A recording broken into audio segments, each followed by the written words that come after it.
विलंबित राति देवदेव महादेव बरजात्री रे आसी शुभ मुहूर्त जगत जननी माँ पार्वती हाथ धरी संपन्न होइछि देव विवाह जहाँ नहीं उठुछि पड़ुछि संबलपुर सहर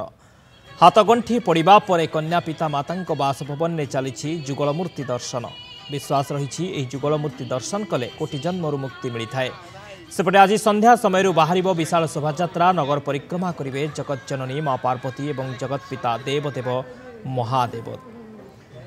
संबलपुर चैतन्य आम सहित जोड़ी होती रिपोर्टर चैतन्य केम देखुंट जुगल मूर्ति दर्शन एवं पूरा माहौल को केमती देखुंट?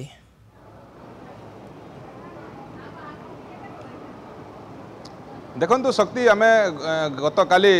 देवदेव महादेव बर बेश सजे संपूर्ण बरजात्री आपण समस्त को देखु एवं आज भोर भोर देव महादेव और माता पार्वती विवाह संपन्न होती। आपण ये चित्र जो देखुंत ये हूँ कन्या घरे अर्थात माता पार्वती माँ घर ये देवदेव महादेव और माता पार्वती से जो बेदी बह होते से बेदी रे भक्तों को से दर्शन दौरान जुगल मूर्ति दर्शन जो दौरान आप देखिपे हजार हजार भक्त आसती एठाकू देखा यही दर्शन देवदेव महादेव और माता पार्वती यही जुगल दर्शन करने को आसी आम किसी भक्तों प्रतिक्रिया नेबा को चेष्टा करवा। काण कहे महादेव आ माता पार्वती को दर्शन करवाली वर्ष वर्ष है टाकीसन भक्त मैंने बाहर भी आसन काण कहे निकली मैं काना मुझे तो कही ना पारे माने दर्शे पूरा जोगला वाले बहुत है आमर घर भी गला थर कराई माने एतकी खुशी लागसी कि नहीं पूजाटा माने माँ को दर्शनटा एत खुशी लागसी जे माने कही नहीं हुए ये सब जिनस माने एतकी माने निश्चित भाव में जड़े भक्तों प्रतिक्रिया कौन कह आज्ञा यही जुगल मूर्ति दर्शन को कथार अच्छी दर्शन कले जहाँ पाप थाए कटि जाए बोली कथार अच्छी कौन कह सेटा सत कथा आज को 400 वर्ष पुराणा जो जिनसटा माने है शिव पार्वती विवाह शीतल षष्ठी आउ से रूप में आम देखबार लगी जासु आ संबलपुरवासी आमर तो प्रकृति विश्वास भी अच्छी आउ जो माने आम प्रभुंर जुगल दर्शनटा करने को आसु आ जहाँ पाप अच्छी पाप भी नष्ट हुए आ ता सांगरे माने आम माँ को प्रार्थना भी करूँ जे आमर माने लाख काच ये वज्र हो कहीकि आमर सेटा प्रथा रही। निश्चित भाव में संबलपुर भक्त हूँ बाहर भक्त हूँ यही दर्शन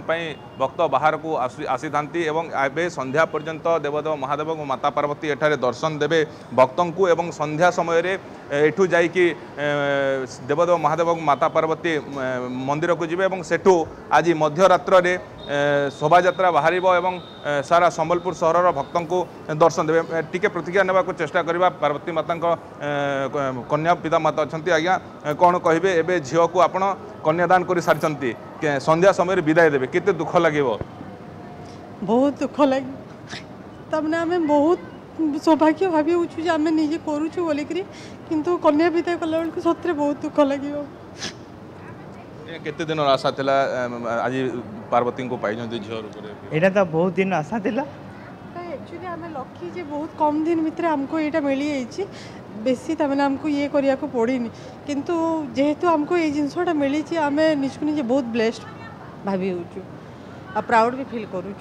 प्रतिक्रिया शुणुते ये होती देवी महादेवी पार्वती कन्या पिता माता केमती भाव विहल हो पड़ते बह कलापर एवं संध्यारे आज संध्यारे देवदेव महादेव और माता पार्वती को यू विदाय देवे। शक्ति